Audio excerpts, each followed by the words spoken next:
గురుగారు, సీతారాముల కళ్యాణంలో ప్రధాన ఘట్టం తలంబ్రాలు.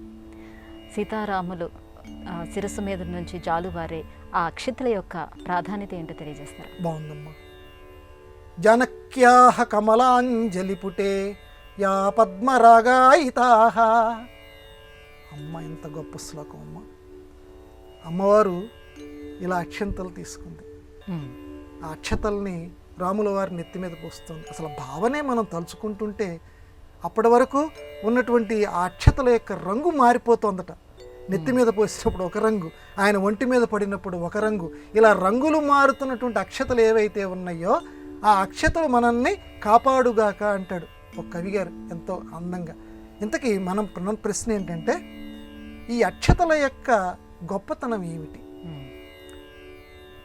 కళ్యాణం జరిగినప్పుడు అక్షతలు మీకు ఇస్తారు, మీరు ఎవరు కొట్టుకోకండి అని భద్రాచలంలో ఇప్పటికి కూడా మనకి ప్రకటనలు మనం అందరం వింటుంటాం. అంటే కళ్యాణపు అక్షతలు కావాలని చెప్పి ప్రతి వాళ్ళం కోరుకుంటాం. మిగతా అక్షతలకి ఈ కళ్యాణంలో ఉండేటువంటి అక్షతలకి తేడా ఉంది. ఏంటండి అంటే ఇవి రక్తాక్షతలు. మిగతా అక్షతలు అలా ఉండవు. రక్తం అంటే ఇక్కడ ఎరుపు అని అర్థం. ఎరుపు రంగులో ఉండేటువంటి అక్షతలు. నిజానికి సీతా కళ్యాణంలో, రామ కళ్యాణంలో వాడేటువంటివి ఎరుపు రంగులో ఉండేటువంటి అక్షతలు. ఈ రక్తము అనే దానికి ఇంకొక అర్థం ఏంటంటే అనురాగము అని ఒక అర్థం ఉంది.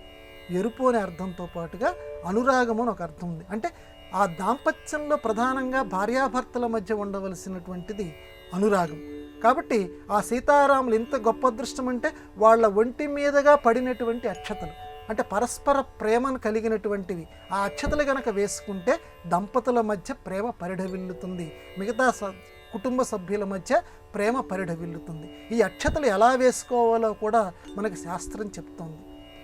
జాగ్రత్తగా తీసుకున్న తర్వాత మనలో చాలామంది పెద్దవాళ్ళు ఎవరైతే ఉన్నారో వాళ్ళ చేత వేయించుకోవాలి. చిన్నపిల్లలు ఇంట్లో పెద్ద ఆయన ఒక ఆయన ఉన్నారు, 60 సంవత్సరాలు 70 సంవత్సరాలు ఆయన.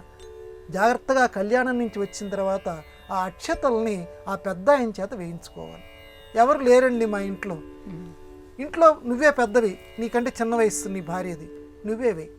నీకు నువ్వుగా ఆ రామచంద్రుల్ని వీళ్ళని తలుచుకుంటూ, సీతారాములను తలుచుకుంటూ ఈ మాడు, ఈ సహస్రారం అంటాం ఇక్కడ తగిలేటట్టుగా అక్షతలు వేసుకోవాలి.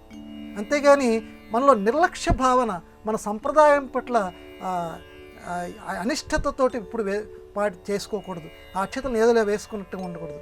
ఈ మాడు తగలాలి. ప్రతి వాళ్ళం కూడా ఈ సహస్రారాన్ని మేల్కొల్పడానికి ప్రయత్నం చేయాలి.